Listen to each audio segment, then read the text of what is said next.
Magandang araw mga katita, mga idol. Ngayon po ay magluluto tayo ng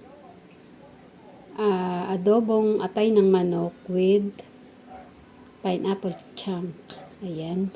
Bali ito po ang mga ingredients natin. Siyempre, ang atay, pineapple chunk with syrup, seasoning, laurel, pamintang buo, mantika, curry powder, toyo, sibuyas, luya, bawang, at lalagyan natin ng konting sesame oil para mabango po siya. At ito po ang suka. Ayan. Umpisahan na po natin ang pagluluto. Ilagay na po natin ang mantika.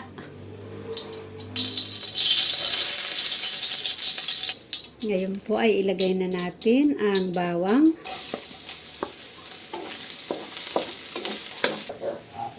Isunod na po natin ang sibuyas.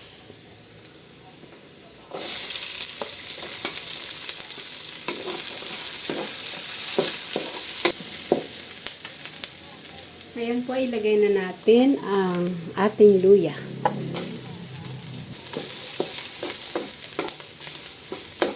Isunod na po natin ang atay ng manok.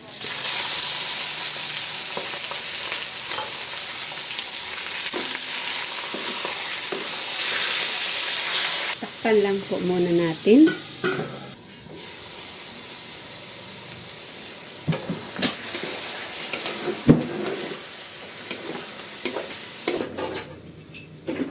Ayan po, ilagay na natin ang mga ingredients.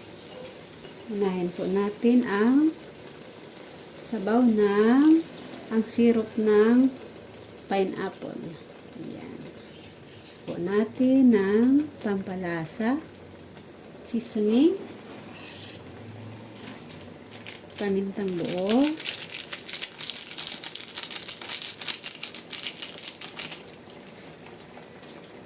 laurel,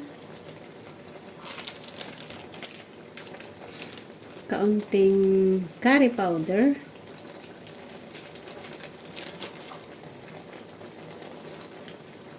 toyo, sesame oil. Pampabango lang po siya. Pero kung wala po tayo sa bahay, ay hindi naman po natin kailangan na maglagay. At lagyan na rin po natin ng kaunting suka. Ayan. Haluin na po natin ulit.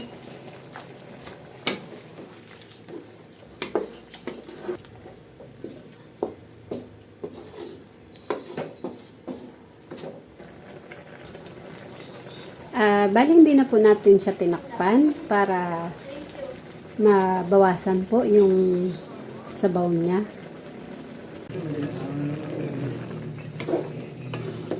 Halo-haloin po natin paminsan-minsan hanggang sa maubos po yung sabaw niya. Shoutout nga po pala sa lahat ng aking mga subscribers at sa mga silent viewers, sa lahat po ng nanonood.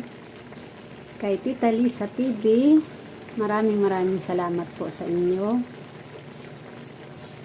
at sa inyong suporta. Ayan. Bali, alam niyo po bang ang aking mga boss ay hindi kumakain ng atay ng manok. Bali, pang-ulam lang po ng alaga nilang aso, yung atay ng manok. Kaya ang ginagawa ko po, kapag nagluluto po ako ng atay ng manok, ay bumabawas po ako ng ilang piraso at minsan po ayun ang aking iniuulam. Paborito ko pa naman po yun. Kaya ayun. Nakakatawa po, di ba? Nagawan ko pa yung aso. Kaya dito po sa bahay ay paminsan-minsan po ay nagluluto ako ng atay ng manok. Kapag napapagusto po tayo. Ayan. So, konti na po ang sabaw. Pero mga ilang minuto pa po siguro bago maubos yan. Haluin po ulit natin para magpantay ang lasa. Kapag medyo matabang po para sa inyo, ay pwede po nating dagdagan ang ating toyo. O kaya ay pwede rin po tayong maglagay ng oyster sauce.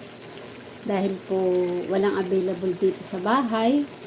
Kaya soy sauce na lang po ang ating ilalagay. Hintayin lang po nating maubos ang kanyang sabaw. Sa ating pong pagluluto ay hindi kinakailangang kompleto ang sangkap. Nasa diskarte po yan. Ayan. Pero kung tayo naman po ay kompleto sa mga sangkap, ay wala pong problema kahit ano pong ilagay natin sa ating niluluto. Katulad po niyan, may binili pong sesame oil yung aking anak. At gustong gusto ko po siyang inilalagay sa mga niluluto ko. Dahil po, maganda po yung amoy niya. Bumabango po yung ating niluluto kapag nilalagyan ng sesame oil. Pero kung wala naman po, ay hindi po problema yan. Basta pakatatandaan po natin, kapag nagluluto po tayo, ay sasamahan natin ng pagmamahal. Ayan.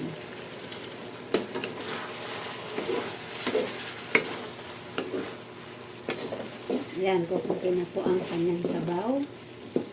Pero mga ilang minuto pa po siguro. Mga 2 to 3 minutes pa siguro. Pwede na po natin patayin ang kalan. Ayan. Tsaka po natin ilalagay ngayon ang ating pineapple chunk. Ayan.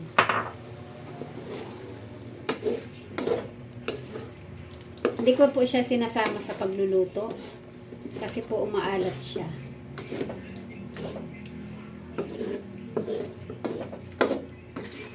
Ayan po, okay na po ang ating atay ng manok with pineapple chunk. Napakasimple po niyang lutuin at madali lang din pong lutuin.